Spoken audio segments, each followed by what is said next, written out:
Ang pinakalumang baul ng nanay ko. Guys, may baul pa kayong ganyan? Ilang years na ni. Diyos ko, day.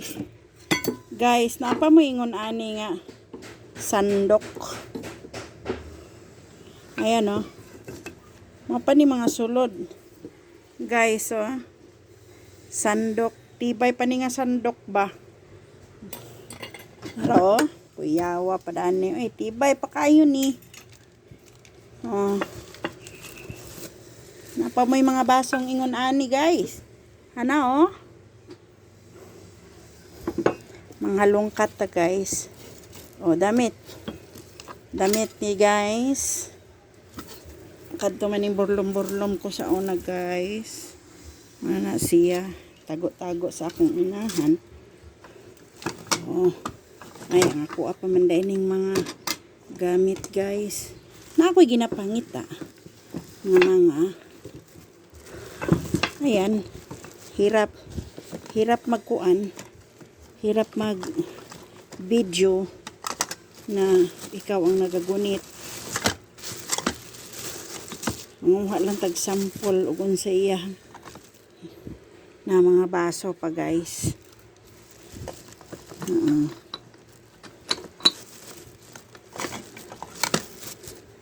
Mga kapanong panahon na way.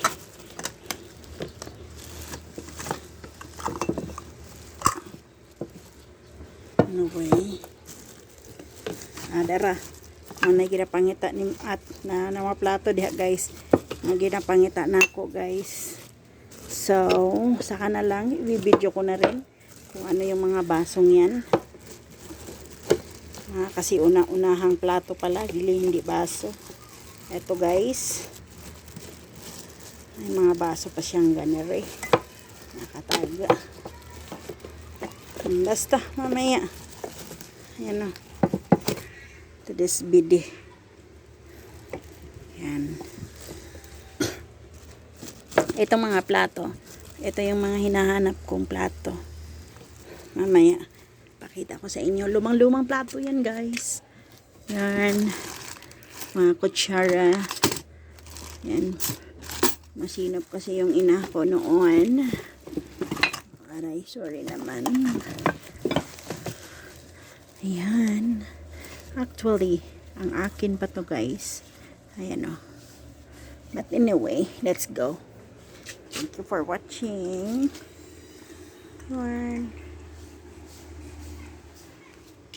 Ang iba niyan akin na. Pero nandiyan yung mga luma. May mga luma pa akong hinahanap. Yan ang baul. Ang lumang baul. Tibay pa kayo, guys. Narago ni siya, guys.